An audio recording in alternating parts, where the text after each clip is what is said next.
welcome to River Talk. I'm Savannah Hummel. I'm Heather Hansen. Mac Edwards. Michael Cade.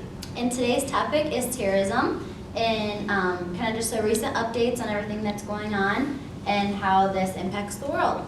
We're going to start with Brussels update. We know 35 people were killed and 270 were wounded.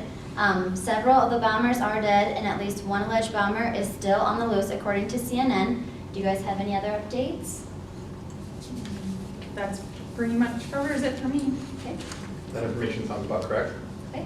And I think that sums up what we currently know, other than other specific details, such as, the fact that it was ISIS when they claimed that it was theirs, taking credit for it, and different emotions that were going on during the rest of the explosions. Okay. So a key question right now is, were these men acting alone, or were other members of a terrorist cell supporting them, like you said, ISIS? What do you guys think? I don't think they were acting alone at all. I think they're with ISIS. And a coincidence I've noticed was right when the Paris attacker was, mentioned and brought out into the public, this happened almost instantaneously. So I think that had a lot of correlation to do with it. So that makes me assume that they're not acting alone at all. I would have to agree. It was quite a coincidence that as soon as we had a major blow to their side, that there was immediately a repercussion, like perhaps it was even planned should something like this happen. With ISIS organization structure, it's hard to say if it was two independent groups acting because of one action and followed the other, or if this was planned by both sides. Okay. So the man in the light colored clothing in the surveillance footage, where do we think he is? Do we think that he may have died? Do we think that he's in hiding?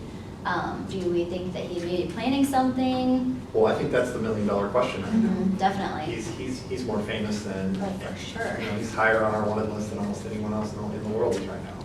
Like, what role did he really play, and if he is at large still, what can we expect to come from him? Do we think that anyone may be helping hide him? Or, is he finding other supporters in Brussels, or do you think? Oh, I definitely agree that. I think that he has plenty of people helping him. Like Belgium has the highest proportion of citizens and residents who have traveled to Syria or Iraq in the past couple years. Great point. Yeah, definitely. There's many support. Very liberal community, I think, is one of the reasons, and it shares a lot of the Western values. And so I think it's a place where ISIS has influence, but where, much like we were discussing earlier, an attack there has more of an effect because they have more of a Western style culture, yet they're such an open and liberal community. They allow for anyone of any type of religion or background to travel to and from. Definitely, I agree. Do you think that these attackers or other ISIS members may be plotting an attack somewhere else, say maybe again in Brussels, or it could be even here? Do you think U.S. people should be worried that we're next? I don't believe that we should be worried right now that we're next, but we're obviously on the top. I just don't think they have the means to get us at this point. I feel that we're at a much larger risk from a homegrown. Like, I don't believe that there's anyone in the Middle East somewhere plotting to sneak things into our country and cause us harm. I think that creates too large a degree of difficulty for them to be successful.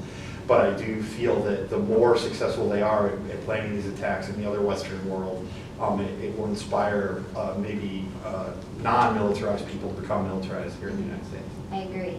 I would have to second that. I think an attack here on our land would be a bit too Drastic, forward for yeah. them. I don't know. They might have the means, but I don't know if they're ready to take that big of a step yet. I agree. As well as agreeing that there are people here. We had a conversation earlier, a couple of friends and I, that ISIS will come in and take credit for it even if they didn't plan it. Yeah, once again, that comes back to like how they're structured and organized. Like, it's like there is a very tight group of individuals that organize ISIS, but then for the most part, they just kind of send out the concept of radicalism out there and just kind of take credit for whatever waves it creates. Yes. I would wonder if they tried a major terrorist attack in the United States and it failed, how that would kind of bolster our community and demoralize theirs. It kind of affect their confidence and their ability to attack. I agree with you. Do you guys think there is a way to prevent these terror attacks? Do you think Brussels may not have been prepared, or were they caught off guard? Is there any way to really stop these from happening? Well, if it is indeed ISIS that was behind this, I believe I think they're getting too much money from the oil industry. They rake in about 25 to 90 million a month just from oil sales alone. And that's basically their only, you know, income. And if we cut that off, I feel like they wouldn't have the resources to go out and do these terror attacks. Good point, very good point. Your suggestion is a very good one, but the actual feasibility is very difficult. We can't completely shut down the oil market because it's what sustains our economy. And we've gone into the desert regions and tried to control the actual pulling it out of the ground or refining it aspects. And it's cost us trillions and trillions in military costs, and we've seen little to no success from it. I mean, we have plenty of oil in North Dakota that we are not touching right now because we get it so cheap. So, I mean, I think safety is obviously more important than, you know, driving around with friends. wasting it. We're not the only buyers though, and how our economy is closely linked to the sale of all oil would actually cause us more economic harm than what we're actually in physical danger from them creating acts of terror. Putting economic reasoning aside as well, we also got to consider the fact that oil is a fossil fuel. We cannot be that dependent on it. We can't be that greedy with it. Well, yeah, but what you say in the nature of it is 100% true, but the reality of it is the exact opposite. We are, and it is. Good points, everybody. Do you guys believe that we should be placing ground troops in the Middle East? I think it's a touchy subject. I think a lot of people want to go over there, want to help, want to make sure everyone is safe, but at the same time, we need to know what our limitations and boundaries are when we're not within our own country. I totally agree with what Max said. I think the only way we should put boots on the ground is in the form of a coalition where we are, if not in equal partnership, if maybe even the minority partnership. Definitely. I think technology and leadership could maybe come from us, but if we're going to put boots on the ground, they should come from the other Arab communities and the other, you know, Southern Eastern European countries that are actually have more of a physical boundary connection with this area. We can't afford the cost, nor can we afford to be the scapegoat of everything that goes wrong anymore in those wars. But what happens should we be proactive though and put our troops there before they come to us and take care of it? But even Brussels is showing that they either can't or have chosen not to really come for us. They are more attacking the idea of Western civilization through more liberal Eastern European or through European countries. I mean, it's like they're killing way more people in Africa, and they're attacking now France and Brussels. Like these places have actually seen considerably more threat than we have in the United States. But is that because of the refugees, do you think? Maybe. You know, the argument is very valid. If we accept 1 million people, there's a good chance 1,000 of them are going to be radicals or adjusted to radicals. But can you really bring yourself to condemn 999,000 people because 1,000 of them may cause us harm?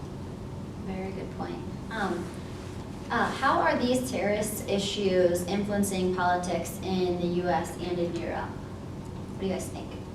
I think it's going to be a great way to see the reaction of our candidates and to see where, not necessarily where their loyalty lies, but their problem-solving abilities and their friendship with foreign communities as well. It's going to really define what they would do in future situations and how this nation is going to be prepared for these kind of cases in the future. I would have really liked to have been at the meeting of the RNC and Donald Trump that just happened recently. Yes. I think some very interesting things that would pertain to that topic were probably just discussed.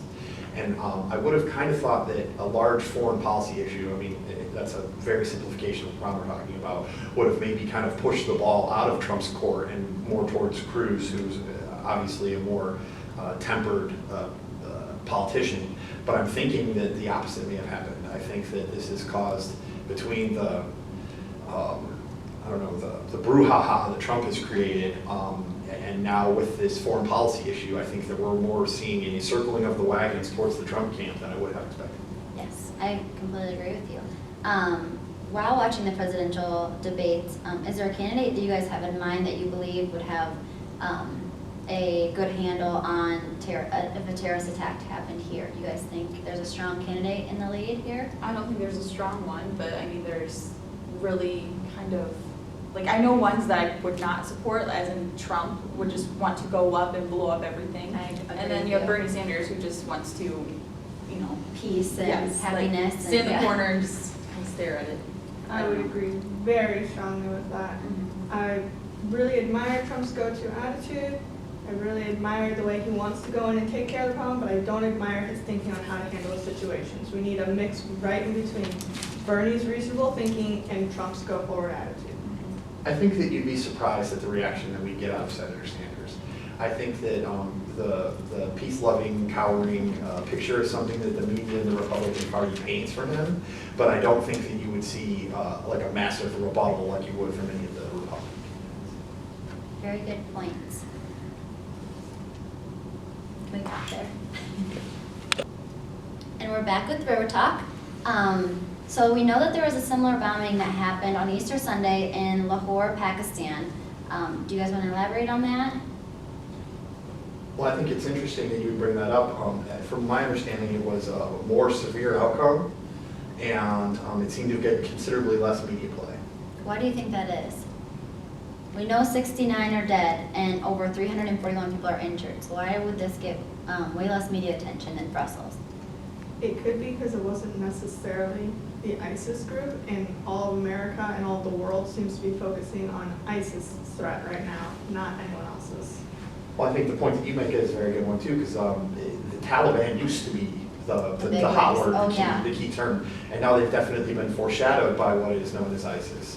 And so I think that what you say could definitely be true, because now we're looking for this other key word in our media. And I think one of the motivations behind the attack could have been that the Taliban is kind of drifting off everyone's radar. They're being Like given the old less and dogs. less attention They're for kinda, sure. yeah. They're trying to show people we're still here, we're still a Sure. threat.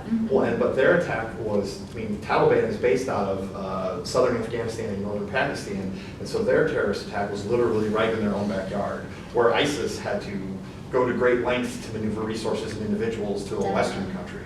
And so I think that maybe just the transition in culture could have be led to the reason that Brussels got more news media, because it was something that is starting to be more commonplace in Europe, but still not so commonplace, where I think if you were to look over the history of terrorism and bombs and things like that, it's been happening in southern Afghanistan and northern Pakistan for generations now. Definitely. So why do you guys think, we know that this attack was they targeted Christians. Mostly women and children were affected by this. Why do you think that is? Well, I believe that they're trying to make a point, and to get their weakest links, it just kind of goes to show, like, it hits more emotional turmoil, and it's just not good. And, you know, there's rivalry towards, you know, Muslims and Christians, so that could be a huge thing, so. I have to agree. They say everything is fair in love and war, but as soon as you start putting innocent women and children, any innocent lives, but especially children who have done absolutely nothing wrong, don't even know why they're being targeted, that's when people start to get enraged, and that's when we start to see more fighting and outbreak. I could definitely see why they would target the women and children, because we're talking about a part of the world where an AK-47 costs less money than a woman's handbag. And should they not target women and children, there was a much greater chance of there being a retribution or a stopping of their attack. So do you think they plotted that on purpose? Do you think they Definitely. directly targeted women and children for a reason? Yeah. I mean, it was an amusement park. There was no way they had no idea who was going to be Definitely. there. How does this demonstrate a global reach of terrorist organizations? What do you guys think? Well, I think that the Brussels example is a little better of global reach, but I think that it shows that we are not the only ones that are subject to terrorism. Here in the United States or in the Western world, I think it shows that they have the ability to act in their own backyard as effectively, if not more effectively, than they do to be able to reach us. And this is why it causes me so much pain when we as Americans look down on all Muslims or want to treat all Muslims like they're all terrorists, when they really do considerably more harm to themselves and those that live around them than they do to us. Definitely. So speaking on that, how do these attacks affect Muslim Americans, Muslim Europeans? How do you think that they're being affected or treated now after all these attacks have happened? I mean, it's like the same thing with the Japanese Americans back decades Yeah, ago, internment camps. and it's just we're following in the same path. And I mean, there are people who oppose Muslims are pulling anything out of their Quran and like using it. I mean, there are at least 109 verses that call Muslims to war with non-believers, but I mean, there's over 6,000 verses, and if you look at the Bible, there's also things you could take out of context. There's too. a lot of hell and damnation in the Bible as Yes. well. So I mean, they're just taking things they want to see and want to read. So and they're making it not okay. It's turning into a guilt by association, and they aren't even necessarily associated.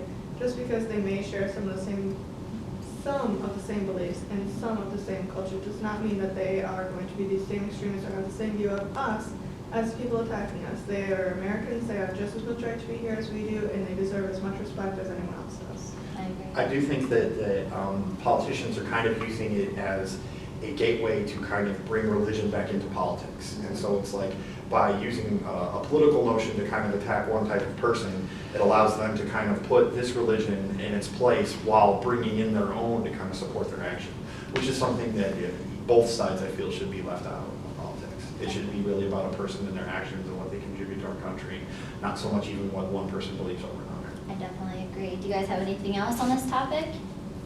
Not much, just that I would fully agree that religion and politics are something that are very touchy and are a bit like oil and water.